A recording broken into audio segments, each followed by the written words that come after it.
Hello student, welcome to my YouTube channel. आज हम कुछ जीके देखेंगे और ये क्या है, भारतीय संविधान से रिलेटेड है और ये पीएनएसटी के सिलेबस में भी ऐड किया गया है। तो चलिए देखते हैं क्या है।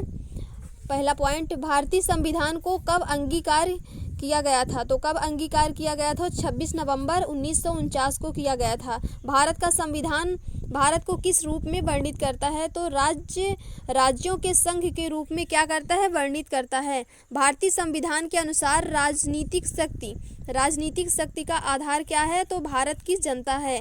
भारत की जनता क्या है? राजनीतिक शक्ति का आधार है किसके? भारतीय संविधान के अनुसार। फिर क्या है, भारत का संविधान भारत के लिए किस प्रकार की सरकार की व्यवस्था करता है?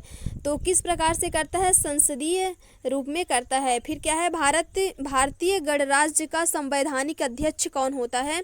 तो कौन होता है? राष्ट्रपति होता है। जो हमारे वर्तमान में राष्ट्रपति कौन है? श्रीमती द्रौपदी मुर्मू हैं। फिर क्या है, संविधान का रक्षक किसे बनाया गया?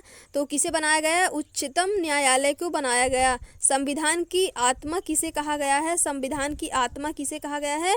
प्रस्तावना को कहा गया है।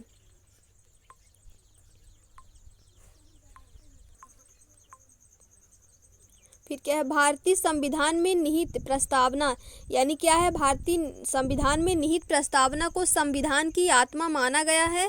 यह सरकार के किसी भी कानून और कार्यवाही की जांच और मूल्यांकन करने के लिए एक मानक प्रदान करता है, ताकि यह पता लगाया जा सके कि यह अच्छा है या बुरा। इसलिए यह संविधान की आत्मा है।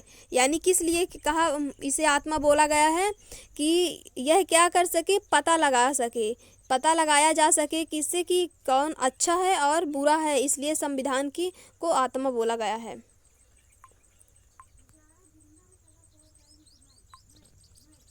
भारतीय संविधान में निहित प्रस्तावना को संविधान का आत्मा माना गया है। यह सरकार के किसी भी कानून और कार्यवाही की जांच और मूल्यांकन करने के लिए, यानी क्या बोला है? किसी भी सरकार की किसी भी कानूनी कार्यवाही की क्या करने के लिए? जांच पड़ताल जो होती है, जांच और मूल्यांकन करने के लिए एक मानक प्रदान करता है, ताकि यह पता लगाया जा सके कि यह अच्छा है या बुरा है। इसलिए यह संविधान की आत्मा माना गया है। किसे? प्रस्तावना को क्या बोला गया है? संविधान की आत्मा माना गया है। फिर क्या है, भाषा के आधार पर पहला कौन सा राज्य गठित किया गया? तो कौन गठित किया गया? आंध्र प्रदेश गठित किया गया। दादरा और नगर हवेली भारत में शामिल करने से पूर्व किसके उपनिवेश थे? तो पुर्तगाल के उपनिवेश थे। विदेशी नागरिकों को भारत की नागरिकता प्रदान करने की आवश्यक शर्त क्या है? तो 10 वर्ष तक भारत में निवास है आवश्यक शर्त। भारत राज्य के लोगों को दोहरी नागरिकता प्रदान है, यानी प्राप्त है। तो क्या है? जम्मू कश्मीर को। मौलिक अधिकार कितने हैं? तो मौलिक अधिकार कितने हैं? वर्तमान में 6 हैं और पहले कितने थे? 7 थे, लेकिन अब कितने हैं? वर्तमान में 6 कर दिए गए हैं। और एक कौन सा हटा दिया गया है? तो एक हटा दिया गया है। कौन सा? संपत्ति का अधिकार क्या किया गया है? हटा दिया गया है मौलिक अधिकारों में से। फिर क्या है, संविधान में कितने मूल कर्तव्यों का उल्लेख किया गया है? तो 11 मूल कर्तव्यों को संविधान में उल्लेख किया गया है। राष्ट्रपति के चुनाव में कौन भाग लेता है? तो कौन भाग लेता है? संसद और राज्य विधानसभाओं के सदस्य, यानी संसद के और राज्य विधानसभाओं के सदस्य किस चुनाव में भाग लेते हैं? राष्ट्रपति के चुनाव में भाग लेते हैं। भारत का सर्वोच्च सेनापति कौन है? तो राष्ट्रपति सर्वोच्च सेनापति।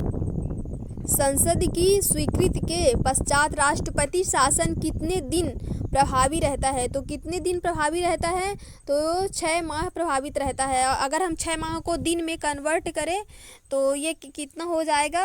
182 से 183 दिन के लगभग आएगा। और वैसे माह में पूछ लिया है तो 6 माह आया है। और हफ्ते में भी करके पूछ सकता है। कॉम्पिटिटिव लेवल में ऐसे ही मतलब क्या करता है? डाउट पैदा कर देता है।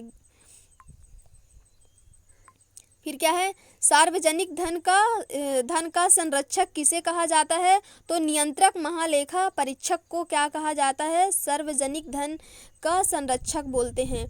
किस राज्य की विधानसभा का कार्यकाल 6 वर्ष तक है? तो जम्मू कश्मीर की विधानसभा का कार्यकाल कितना है? 6 वर्ष तक है। विश्व का सबसे लंबा लिखित संविधान किस देश का है? तो भारतीय संविधान का क्या है? विश्व का सबसे लंबा लिखित संविधान है, यानी कि ये रिटन में है। फिर क्या है? संविधान में प्रथम संविधान में किस अनुच्छेद को संविधान की आत्मा के नाम से जाना जाता है? तो अनुच्छेद 32 को क्या बोला जाता है? संविधान की आत्मा के नाम से। सचिवालय किसके अधीन होता है? तो गृह मंत्रालय के अधीन होता है। फिर क्या है? 2 बार राष्ट्रपति निर्वाचित होने वाले भारत के प्रथम राष्ट्रपति कौन थे?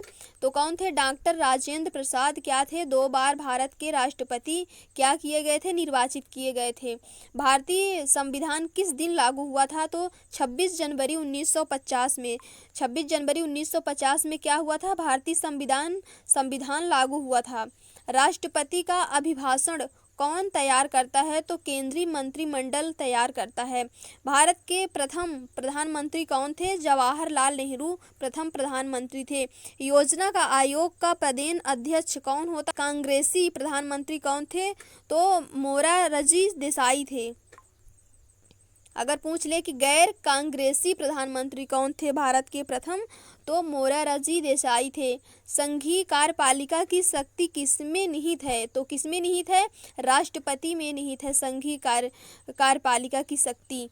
राष्ट्रपति और उपराष्ट्रपति के चुनाव संबंधी विवाद कौन सुलझाता है? यानी कि राष्ट्रपति और उपराष्ट्रपति में चुनावी संबंधी विवाद जब होते हैं तो कौन सुलझाता है? सर्वोच्च न्यायालय सुलझाता है।